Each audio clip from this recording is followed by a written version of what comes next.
The desert has 1,000 ways to kill a man: thirst, heat, starvation. But that morning it was doing something worse. It was holding its breath. Talon rode alone, the sun just a sliver of molten gold on the horizon, but it was already hot enough to cook a man's soul. His horse, a tough little Mustang with more grit than sense, picked its way over the cracked earth. Every step sounded like a bone breaking. Up ahead, nothing. Just a shimmering curtain of heat and a sky so wide and empty it felt like God had forgotten this corner of the world. This was the kind of silence that gets inside you, the kind that makes you remember things you've spent years trying to bury. Talon knew that silence well. He crested a small rise, a place where a jagged boulder leaned out over the canyon like a crooked tooth. And that's when he saw them. Two shapes, small, huddled in the long, sharp shadow of the rock. At first, he thought they were coyotes, picked clean by the vultures, but the wind shifted, and it pulled at a piece of torn blue cloth. Human. He swung off his horse without a sound, his boots making no noise in the thick dust. His hand went to the worn leather handle of the knife at his waist. Not from fear, from habit. He moved closer, step by silent step. One of the figures was lying flat, a pale woman with hair like spun moonlight, now matted with dirt and blood. Her skin was blistered red, her lips were black and split open. Dead, or close enough to it. The other woman was kneeling. She was bolt upright, rigid, like a statue carved from defiance. Her skin was darker, her back straight as a rifle barrel, and she was staring right at him. There was no fear in her eyes, no hope, just a fire burning down to its last hot ember. Her hands were curled into fists in her lap, and he could see she was clutching something small, something that glinted in the morning sun. Talon stopped. He didn't draw his knife. He didn't speak. The silence stretched between them, tight as a bowstring. He could feel the kneeling woman's hate from 20 paces away. It was a physical thing, more real than the heat. Slowly, carefully, he unstrapped his water skin. He didn't offer it. He just held it up where she could see it. The woman's eyes flickered. For a second, her grip on the small, sharp object tightened. He saw her knuckles go white. She was deciding whether she had enough fight left in her to kill him. He knew that look. He'd seen it in the eyes of cornered wolves. He'd seen it in the mirror. Then he did something she didn't expect. He placed the water skin on the ground, right in the open. Then he backed away. 3 steps, 4, 5. He sat down in the dust, crossed his legs, and waited. He was giving her a choice, trust or death.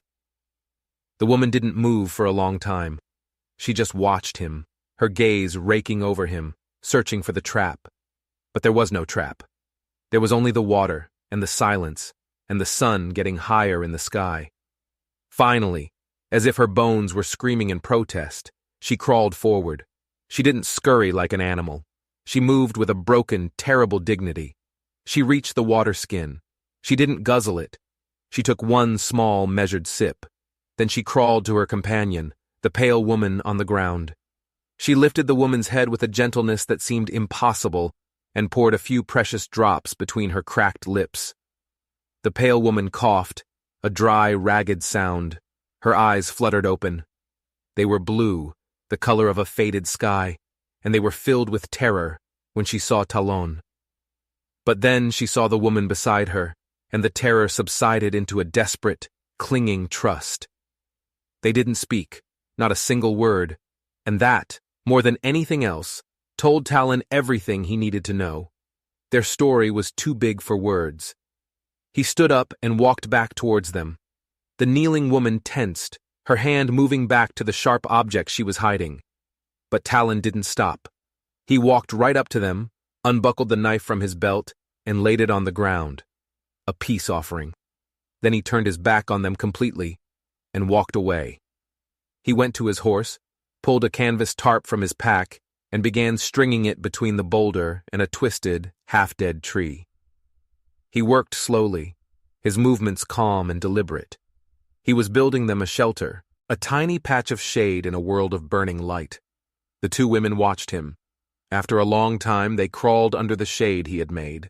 The dark-skinned woman pulled the pale one close, cradling her head in her lap. Her arms were stick-thin, but they looked strong as iron. Talon didn't look at them. He just sat, keeping watch, as the sun began its long, slow descent. When the worst of the heat had passed, he approached again. He pointed to his horse, then he pointed to the woman who couldn't walk. The dark-skinned woman stared at him, her eyes narrowed in suspicion. What was his game? What did he want? But then she looked at her friend, whose breath was coming in shallow, painful gasps. And slowly, she nodded. He helped lift the pale woman onto the horse. She was light as a bundle of dry sticks. As he settled her into the saddle, he saw she was clutching something to her chest. A book. A leather-bound sketchbook, its cover worn and scuffed. She held it like it was the only thing holding her together. He didn't ask. The dark-skinned woman walked beside the horse, her limp more pronounced now. Talon walked ahead, leading them away from the place they almost died. No names, no stories, just 3 ghosts moving across a dying land. By dusk, they saw smoke curling on the horizon. A village nestled in a hidden valley, invisible unless you knew exactly where to look. The Apache camp, Talon's home, or something like it. As they approached, the sounds of the village died. Laughter stopped. Dogs stopped barking. The entire camp fell into a sudden, watchful silence. Men appeared from their lodges, their faces hard and unreadable. Women turned and spoke in hushed, urgent whispers. An old man emerged from the largest tent. His hair was long and gray, hanging in 2 braids over his shoulders. His face was a mask of wrinkles, and his eyes were dark and sharp as obsidian. Old Fox, the chief. His eyes found Talon first. Then they moved to the 2 women. His expression didn't change, but a coldness emanated from him that was sharper than the desert wind. Behind him, a woman named She Prairie stepped forward. Her lips were already curled into a sneer. No one moved to help them. No one offered a welcome. Talon led the horse into the center of the camp. He helped the pale woman down. She swayed on her feet, her eyes fixed on the ground. The dark-skinned woman, Willa, put a steadying arm around her. Talon gestured toward the medicine tent. But the healer, an old woman with eyes that had seen too much, stood in the doorway and shook her head. Old Fox finally spoke. His voice was low and gravelly, like stones grinding together. "You bring ghosts to our fire, Talon." Talon met his gaze. "Then let the fire judge them." There was no kindness here, no mercy. They were given a small, crumbling shelter at the very edge of the camp, a place for outcasts. That night, Talon didn't sleep. He sat with his back against a rock outside their shelter, his rifle across his lap. He wasn't guarding them from the camp. He was guarding the camp from the ghosts he'd brought home. Inside the shelter, the pale woman, Cora, lay awake, staring into the darkness. Willa sat beside her, humming a strange, broken tune. It wasn't a song of comfort. It was a song of jagged edges and deep, dark rivers. Talon listened, and he knew. The desert's silence had been broken, and a storm was coming. Mercy, he knew, always comes with a price. And in this land, the price was always paid in blood. The dawn came, but it brought no warmth. The silence from the camp was a weapon. It was sharp and cold, and it cut deeper than any knife. Cora woke first. She touched her cracked lips, her fingers tracing the map of her own pain. Her hand was still clenched around her sketchbook. It was a shield, a prayer, the only piece of her old life she had left. Willa was already awake. She hadn't slept. She was watching the camp through a tear in the hide wall, her body coiled like a snake ready to strike. She saw the figures moving in the early morning light, heard the clank of pots and the snort of horses. They were being watched, judged, condemned. Just before sunrise, Talon appeared. He didn't speak. He placed a clay bowl of water on the ground outside their shelter and walked away. His back was straight, his face a mask. He was one of them, but he was also an outsider, a man caught between 2 worlds, Willa waited until he was gone. She tasted the water first. It was clean, cold. She gave the bowl to Cora, and they shared it, sip for sip, guarding every drop. Later that morning, Willa saw Talon talking to Old Fox by the main fire. She was too far away to hear the words, but she could read the signs. Old Fox's voice was a low rumble of thunder. Talon stood his ground, his shoulders squared, his gaze fixed on the smoke. She could imagine the words. She is white. The other is a stranger. You bring their sickness here. Willa's jaw tightened. They saw Cora's skin and saw an enemy. They saw her own skin and saw nothing. A void. Something that didn't belong anywhere. The afternoon sun was relentless. Willa decided they would not hide. Hiding was for the guilty. She helped Cora to her feet, and together, they began to walk the perimeter of the camp. Every step was an act of defiance. Willa's limp was barely noticeable, hidden by the steel in her spine. Cora followed a step behind, her eyes downcast, clutching her sketchbook to her chest. The whispers followed them like flies. The women stopped their work to stare. The men paused their games to watch with narrowed eyes. Then, a small boy, no older than 7, picked up a stone. He threw it. It landed in the dust right in front of Cora's feet. Cora froze. Willa turned, her face carved from granite. She didn't say a word. She just stared at the boy. The fire in her eyes was so intense, so full of a history of pain and rage, that the boy took a step back. Then another. Then he turned and ran, disappearing behind a tent. Willa didn't smile. She just turned and kept walking. Later, She Prairie, the woman with the sneer, walked past them. She didn't look at them, but she spoke loud enough for everyone to hear. They eat our food, they drink our water, but they bring nothing. They are just mouths to feed. Willa's hand clenched into a fist. Cora's eyes welled up with tears, but she bit her lip until a drop of blood appeared, refusing to let them fall. That evening, Willa decided to act. She saw a woman struggling to stir a large, heavy pot of beans. Willa walked up to her and silently motioned to take the spoon. The woman just stared at her. Then she lifted the spoon, pointed it at the dirt as if to say that's where you belong, and deliberately turned her back. The rejection was a physical blow. Willa didn't flinch. She simply turned around, found a patch of hard, barren earth near their shelter, and began to work. She pulled weeds, she cleared stones. She used a flat rock to smooth the ground until it was level. She was claiming this small piece of land, making it hers. Cora sat nearby, her face pale and drawn. She picked up a twig and began to sketch in the dirt. It was a picture of 2 birds, their wings tangled, unable to fly. Just after dusk, Talon brought them food, a small portion of cornmeal wrapped in a cloth. He didn't hand it to them. He just left it by the entrance to their shelter. A transaction, not a gift. Willa nodded at him once. Cora didn't even look up. As Talon walked away, he noticed something on the ground near his own sleeping mat. It was a piece of folded parchment. He picked it up. It was a drawing. It showed a fox, sleeping peacefully. Curled beside it was a hawk, its sharp eyes closed. Between them, scattered like fallen leaves, were feathers. Not from a fight, but from a shared rest. It was from Cora, a message, a question. Can the predator and the prey find peace? He looked toward their shelter, but it was dark. He carefully folded the drawing, wrapped it in a piece of oilskin, and tucked it away. He didn't know the answer to her question, but he knew the drawing was a secret he would keep.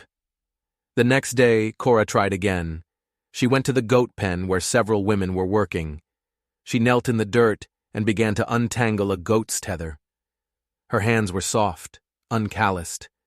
The rope cut into her skin, but she didn't stop. A young girl, maybe 12 years old, watched her with contempt. "Do you even know how to bleed an animal?" The girl spat in the Apache language. Cora didn't understand the words, but she understood the hate. She stood up, her face burning with shame, and walked away. Willa saw the whole thing. Her eyes were like chips of ice. That night, something inside Willa finally broke. She had been holding on by a thread, her body ravaged by their journey through the desert. Now, in the relative safety of the camp, her body gave up. A fever took her fast. It burned through her like a wildfire. Her skin was scorching hot, her breath coming in ragged, shallow pants. Cora panicked. She ran out of the shelter, screaming for help. "Help! Please, somebody help!" No one came. The doors to the lodges remained shut. The faces in the firelight turned away. They were going to let Willa die. But then, a shadow detached itself from the darkness. Talon. He strode into their shelter without a word. He looked at Willa, then at Cora's terrified face. He bent down and lifted Willa into his arms as if she weighed nothing. He carried her toward the medicine tent. Cora followed, hope surging in her chest. But the healer stood in the doorway, blocking their path. Her face was a grim mask. "She is not one of us," the old woman said, her voice devoid of pity. "She could carry the white man's death." "She carries more than that." Talon's voice was dangerously low. "Move." The healer didn't budge. "The spirits will not bless this.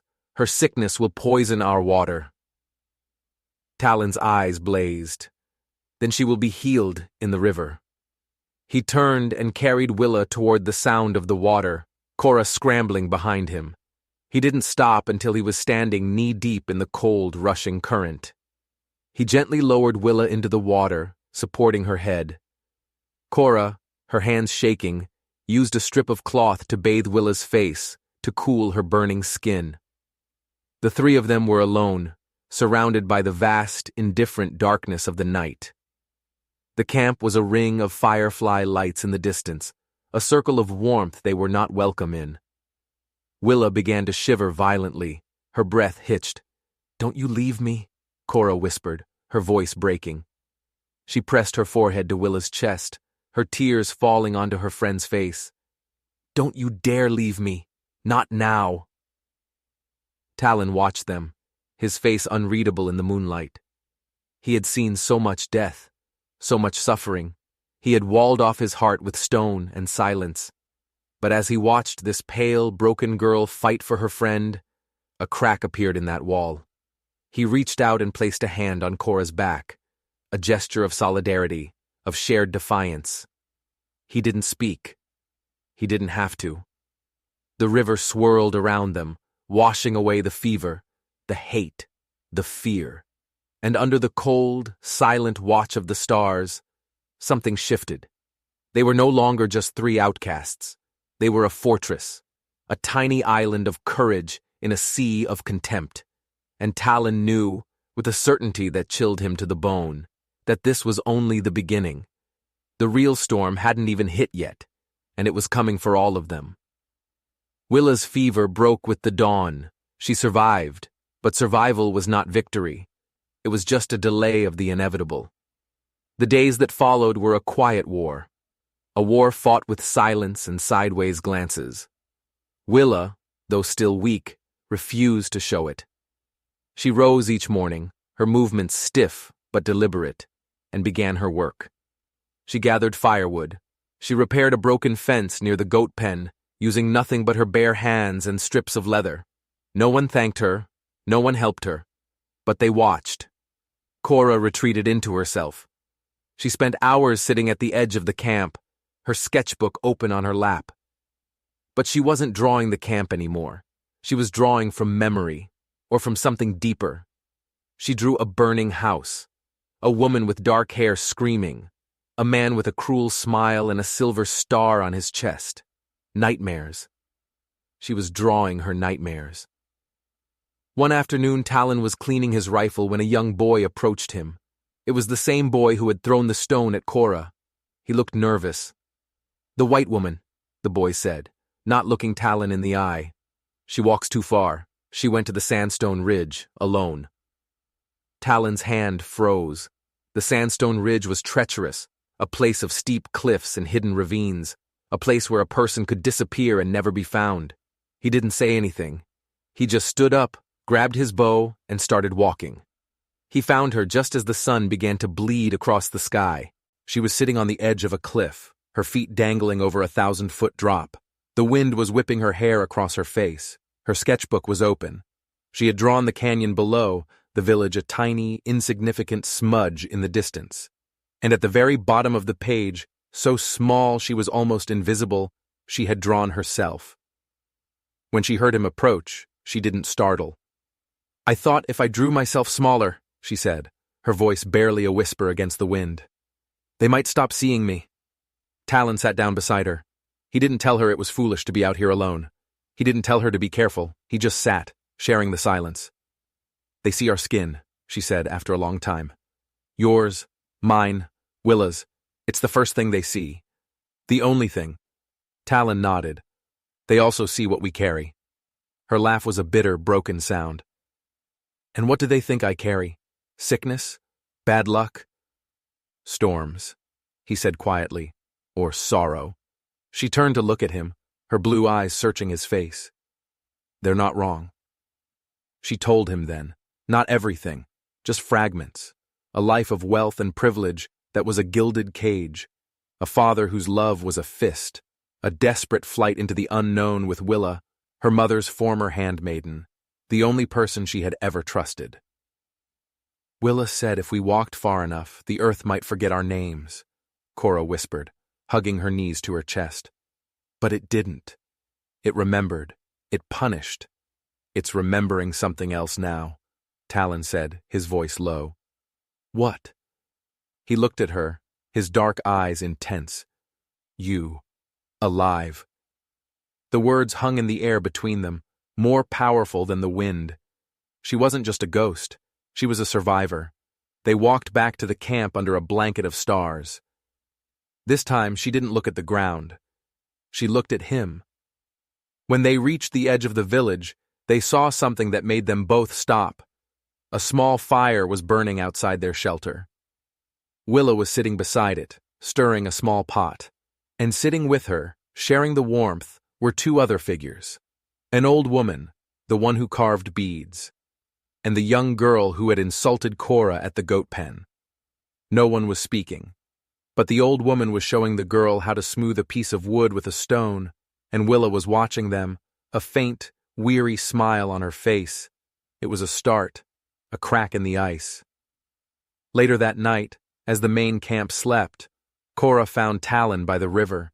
He was staring into the dark water, his face a mask of old grief.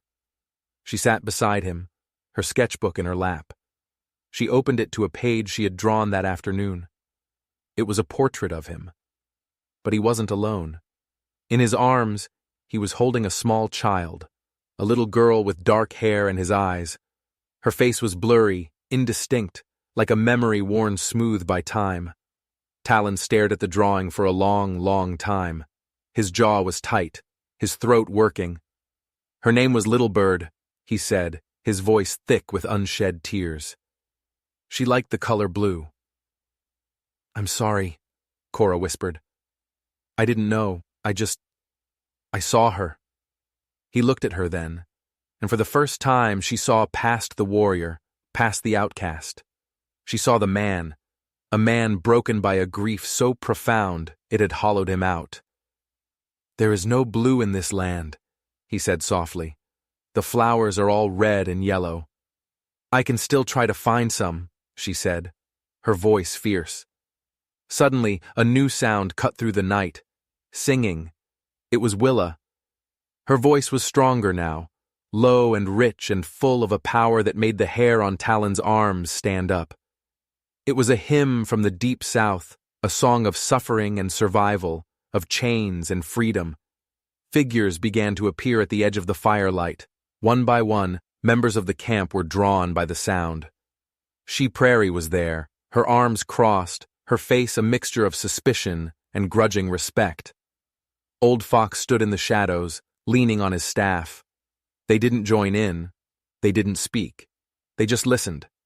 Willa's song wasn't a plea for acceptance. It was a declaration. We are here. We have survived. And we have a story to tell. When she finished, a deep silence fell over the camp. Then, the old woman who carved beads walked forward. She carried a small, intricately carved wooden bird. She placed it gently on the ground in front of Willa. a gift, an offering, an acceptance. But just as a fragile peace began to settle over the camp, a new threat appeared on the horizon. A rider, approaching fast. He was an Apache scout, and his horse was lathered in sweat. He galloped into the center of the camp and threw himself from the saddle before the horse had even stopped.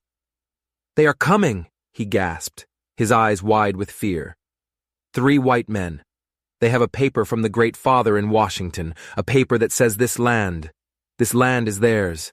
A collective gasp went through the crowd. Old Fox stepped forward, his face grim. "What men?" The scout looked at Talon, his expression a mixture of fear and accusation. "The man who leads them," he said, his voice trembling. "He wears a silver star, and he's asking for a girl with hair like the sun. And the man who travels with her, a man named Talon." Talon felt the blood drain from his face. He knew that star. He knew that man. It was Sergeant McCabe, the man who had given the order, the man who had stood and watched as Talon's home burned, as his wife and daughter were slaughtered. Cora looked at Talon, her eyes wide with a dawning horror. She opened her sketchbook, her hands shaking. She flipped to the drawing of her nightmare, the man with the cruel smile and the silver star. It was the same man. The storm he had been waiting for had finally arrived. And it wasn't just coming for him, it was coming for them all, and Cora was somehow, impossibly, at the center of it. The past wasn't just haunting them, it was hunting them. The scout's words fell like stones into a silent pool. He's asking for a girl with hair like the sun, and a man named Talon. Every eye in the camp turned to Talon. The fragile truce shattered. The suspicion, the fear, it all came rushing back 100 times stronger than before. She Prairie was the first to speak, her voice dripping with venom. "You see? He did not bring ghosts. He brought the devil himself to our door. He led them here." "He is a traitor," another man shouted. "A snake we welcomed into our home." Cora shrank back, pulling her blanket tighter around her. Willa moved to stand in front of her, a human shield, her eyes blazing with defiance. Talon didn't move. He stood like a man already condemned, his face a stone mask. He had run from his past for years, hiding in the silence of the desert. Now it had found him, and it had found these people who had, against all odds, given him a home. Old Fox raised his hand, and a tense silence fell over the camp. He walked toward Talon until they were standing face to face, his ancient eyes bored into Talon's. "Is this true?" Old Fox asked, his voice dangerously quiet. "Do you know this man with the star?" Talon's throat was dry. He could lie. He could try to talk his way out of it. But he was done with lies. "Yes," he said, his voice hoarse. "His name is McCabe. He was my sergeant." The gasp from the crowd was sharp, painful. He had been a blue coat, one of the soldiers who had hounded them, who had broken treaties and spilled their blood. "He led the raid," Talon continued, the words tearing out of him like shrapnel. "The one that took my family. I thought he died in the fire." Old Fox's expression didn't change. "And the girl?" he asked, his gaze flicking to Cora, who was trembling behind Willa. "Why does he want her?" Before Talon could answer, Willa spoke, her voice ringing with the clarity of truth. "Because she saw it," Willa said. "She saw everything." All eyes turned to her. "Her father was a powerful man," Willa explained, her words coming in a torrent. "A senator. He wanted this land, not for the gold but for the railroad. He hired McCabe and his men to clear it, to kill anyone who stood in their way." She looked at Talon, her eyes full of a terrible pity. "Your homestead was in their path. They weren't supposed to leave witnesses, but Cora was there. She was just a child, visiting a friend. She hid in the cellar and saw the whole thing." The pieces of the puzzle slammed into place with brutal force. Cora wasn't just a random girl he'd found in the desert. She was the only living witness to the murder of his family. Her nightmares weren't just dreams. They were memories, locked away behind a wall of trauma. Her sketchbook was the key. And McCabe wasn't just a ghost from his past. He was the monster from hers. "Her father kept her locked away for years," Willa continued, her voice breaking. "He was afraid she would remember, afraid she would talk. When he died, I helped her escape. We've been running ever since." Cora looked up, her eyes swimming with tears. She looked at the drawing of the burning house, the screaming woman, the man with the star. It all made a horrible, sickening sense. She wasn't carrying sorrow. She was carrying the truth, but the truth wasn't enough to save them. McCabe was coming, and he wasn't coming alone. "They want the girl!" She Prairie hissed. "Give her to them! It is her fight, not ours! Let her pay for the sins of her people!" "No," Talon said, his voice a low growl. He stepped forward, placing himself between the camp and the two women. "The fight is here now. He's not just coming for her. He's coming for this land. The paper the scout saw? It's a deed, a forgery. He means to wipe you all out just like he did my family." He looked at Old Fox, his eyes pleading. "I brought this upon you. I know that. But I will not run again. I will stand with you. I will fight with you. For her. For my family. For this home." Old Fox was silent for a long time. He looked at Talon, the soldier he had taken in. He looked at Cora, the girl who carried the truth in her sketchbook. He looked at Willa, the warrior who had carried them both. Then he looked out at his people. Their faces were a mixture of fear and anger. He knew they could give Cora up. They could sacrifice her and hope McCabe would leave them in peace. But he also knew McCabe. Men like him were a plague. They didn't stop. They just consumed until there was nothing left. Finally, he slammed the butt of his staff onto the hard-packed earth. The sound echoed through the silent camp. "We do not sacrifice children to wolves," he declared, his voice booming with authority. "Talon was once our enemy, but he has lived among us. He has mourned with us. His heart is Apache now." He turned to his warriors. "McCabe wants a war. We will give him one. We will show him what it means to threaten the people." A cheer went up from the warriors, not of joy, but of grim determination. They were afraid, but they were not cowards. Talon felt a surge of gratitude so powerful it almost brought him to his knees. He had found his people. At the end of the world, he had found his home. But their fight was far from over. McCabe was coming, and he was bringing hell with him. The camp transformed. The quiet rhythm of daily life was replaced by the urgent, frantic energy of a war council. Fires burned late into the night. The sound of knives being sharpened against stone filled the air. Warriors painted their faces and their horses, their quiet chants rising into the star-filled sky. Talon was no longer an outcast. He was their weapon. He stood with Old Fox and the other war leaders, a map drawn in the dirt between them. His past as a blue coat, once a source of shame and suspicion, was now their greatest asset. He knew McCabe's tactics. He knew how the soldiers thought, how they fought. "He'll come from the north," Talon said, drawing a line in the dirt. "Through the narrow canyon. He'll think we'll meet him there, a direct assault. It's what he expects. It's what he's arrogant enough to plan for. And we will not be there," Old Fox said, a grim smile touching his lips. "No," Talon replied, "we'll be here." He pointed to the high cliffs overlooking the canyon. "And here. And here. We'll let him walk into a trap." While the men prepared for battle, the women worked. They gathered water, prepared food, and tended to the children, their faces grim but determined. Cora was no longer an outsider. She was the heart of their fight. She sat with Talon and Old Fox, her sketchbook open. Page after page, she showed them her nightmares. The layout of the fort where McCabe was stationed, the number of men, the location of their ammunition wagon. Her traumatized mind had absorbed every detail, and now it was all spilling out onto the page.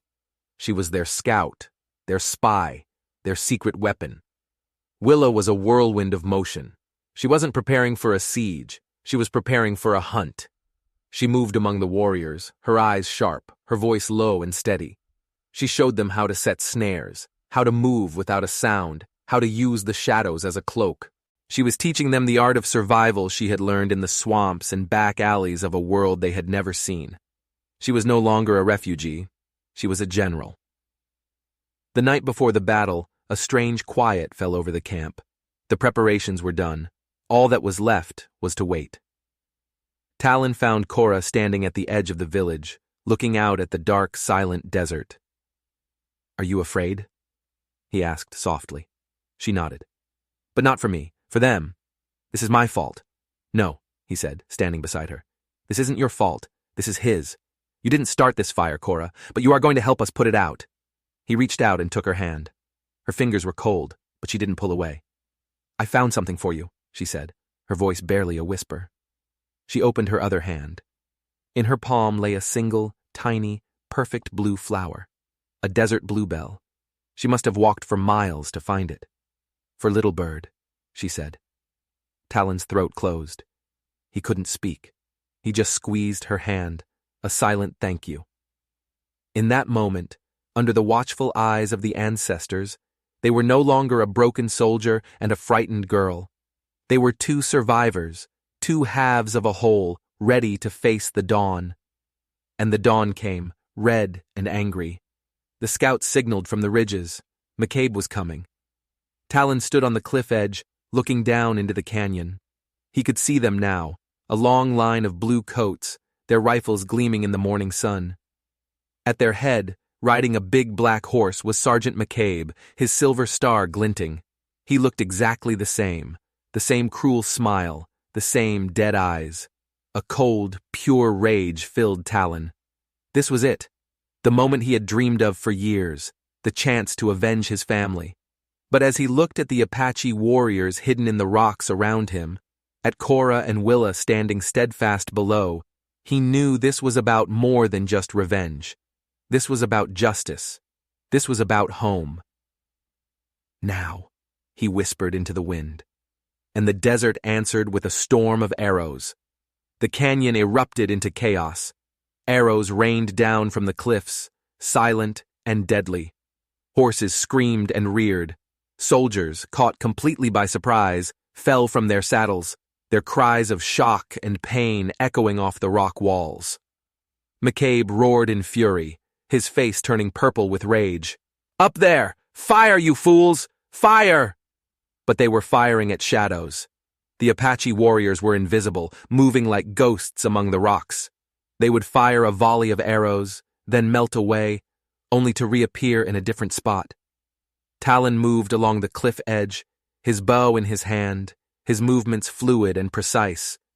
He was no longer Talon, the outcast. He was Ghost Who Walks, the warrior his Apache brothers had named him. Every arrow he loosed found its mark. He was fighting with a cold, clear purpose. Down below, the battle was a whirlwind of brutal, close-quarters combat. The remaining soldiers, dismounted and terrified, tried to form a defensive line. But Willa and a small, hand-picked group of warriors were among them before they could even raise their rifles. Willa was a demon. She moved with a speed and ferocity that was terrifying to behold. She carried 2 knives, and they became extensions of her hands, a blur of deadly steel. She was not just fighting for her own life, or for Cora's. She was fighting for every woman who had ever been beaten, broken, or silenced. She was rage personified, but McCabe was a survivor. He rallied his remaining men, forming a tight circle, using the bodies of their fallen comrades as a barricade. They were outnumbered, but they were soldiers, and they were not going to go down without a fight. "The girl!" McCabe screamed, his eyes scanning the chaos. "Find the girl! I want her alive!" He knew that without Cora, his claim to the land was worthless. She was the key. Cora was not on the battlefield. She was with Old Fox and the women and children, hidden away in a secret cave deep within the village. But she could hear the sounds of the battle, and it was tearing her apart. "I have to do something," she told Old Fox, her eyes wild with desperation. "I can't just hide here while they die for me." "Your fight is not with a rifle, little sister," Old Fox said, his voice calm. "Your fight is with the truth." He handed her the sketchbook. "Show them," he said. "Show the world who this man is." Suddenly, an idea sparked in Cora's mind. A desperate, crazy idea. She remembered a drawing she had made, a detail she had noticed without even realizing its importance. The ammunition wagon.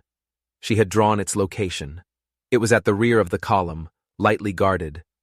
"Old Fox," she said, her voice urgent. "There's a way to end this." Meanwhile, the battle in the canyon had reached a stalemate. The Apache had the advantage of surprise and position, but McCabe's men were dug in, their repeating rifles keeping the warriors at bay. Talon knew they couldn't keep this up forever. Their arrows were running low. They needed to break the stalemate. Just then, a runner appeared at his side, breathless. It was the young boy who had once thrown a stone at Cora. "It's the white woman!" the boy gasped. "She has a plan!" Talon followed the boy back to the village, his heart pounding with fear. What was she doing? He found her with Willa and a group of young warriors. She had her sketchbook open, pointing to the drawing of the ammunition wagon. "It's here," she said, her finger tracing a path on the drawing. "Behind this rock outcropping. They think it's protected, but there's a game trail. It leads right to it." Willa's eyes lit up. "A fire arrow," she breathed. "It's too risky," Talon said. "If you're caught—" "We won't be," Willa said, her gaze firm. "She's right. This is our chance." Talon looked at Cora. Her face was pale, but her eyes were shining with a fierce determination. She wasn't a frightened girl anymore. She was a warrior. He nodded. "Go." While Talon and the main force of warriors laid down a covering fire, Willa and a small team slipped away, following the path Cora had shown them. They moved like snakes through the brush, silent and unseen. They found the wagon exactly where Cora had said it would be. Two bored-looking soldiers stood guard, smoking and complaining about the heat. They never knew what hit them. Willa notched a fire arrow. She took a deep breath, drew the bowstring back, and let it fly. The arrow sailed through the air in a perfect arc, a tiny comet of hope, and plunged directly into the open back of the ammunition wagon.